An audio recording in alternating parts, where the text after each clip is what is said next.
Hi mga mi, eto nga na naman po tayo at mag-uulam nga kami for today's video ng tinolang manok. Etong isang plastic na to mga mi, naku po, 1 kilo lang po yan na 200 pesos na nga po. At para nga makatipid, ito nga at pinagsama-sama ko muna sila dahil kukunin ko nga lang yung pwede naming itinola. Na kung saan mga mi, yung iba nga po ay pwede pa naming iulam sa susunod na mga araw. Kailangan ko nga rin kasi gawin talaga ito mga mi para naman po hindi nga mahirapan si Mario na mag-iisip na lang lagi kung ano ba ang bibilhin niya nga sa palengke, kaya eto nga ako kailangan na lang nito ng gulay-gulay, panahog na nga lang itong mga titira ko. Tatlong pa nga itong mga ititira ko mga mi at pag-iisipan ko pa nga kung ano ang gagawin ko yan sa mga susunod na araw. Samantalang itong mga nahiwa ko mga mi, okay na nga ito dahil sasabawan ko naman yan at meron naman itong kasamang papaya, kaya for good na yan. Tatlo lang din naman kaming kumakain mga mi at yung anak ko nga hindi rin naman siya mahilig sa ulam at sa sabaw-sabaw nga lang din talaga siya bumabawi. At isa pa mga mi, kahit konti nga lang itong panahog natin, ang importante may gulay at maraming sabaw nga po ay marami din talaga akong makakain. Ito nga ay naghiwa na nga ako ng sibuyas dyan at sisimulan na nga natin ding magluto mga mi.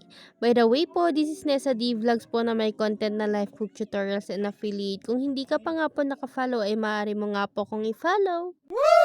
Kaldero ko nga mga mi, naglagay na ako ng mantika dyan, tsaka ko na nga po igigisa ito ating bawang sibuyas. Comment mo na din pala mga mi kung tagasan ka, nang sa ganun may shoutout ko nga po sa next vlog natin.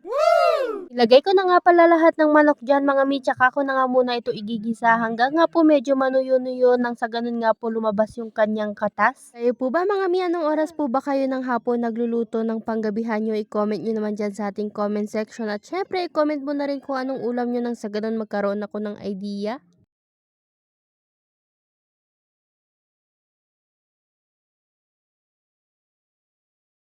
At habang naman nagluluto ako dito mga mi, nagpabuhat naman itong aking prince at talaga namang naglalambing. Alam niyo po ba mga mi, kaya nga ganito ang boses ko dahil masama po talaga ang pakiramdam ko kahapon pa. Pero meron nga akong etong mga anak ko mga mi na kung saan nagsisilbing lakas ko nga. Eto nga po mga mi, medyo lumalambot na yung ating mga manok. Titimplahin na nga po natin ito. Lalagyan ko nga pala yan mga mi ng magic sarap. Magic sarap.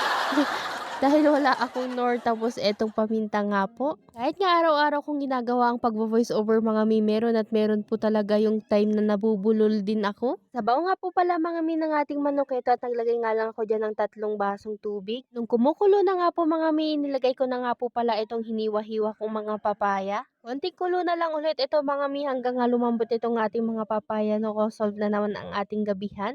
Syempre sa pampalasa niya nga mga mi, ito at naglagay nga lang po ako dyan ng asin. Kaya naman, thank you nga kay Lord mga mi at meron nga na naman po tayong masarap na ulam. Yun lang po for today's video mga mi. Salamat sa inyong panonood. Please follow, like, and share this video po. Bye-bye! Mwah!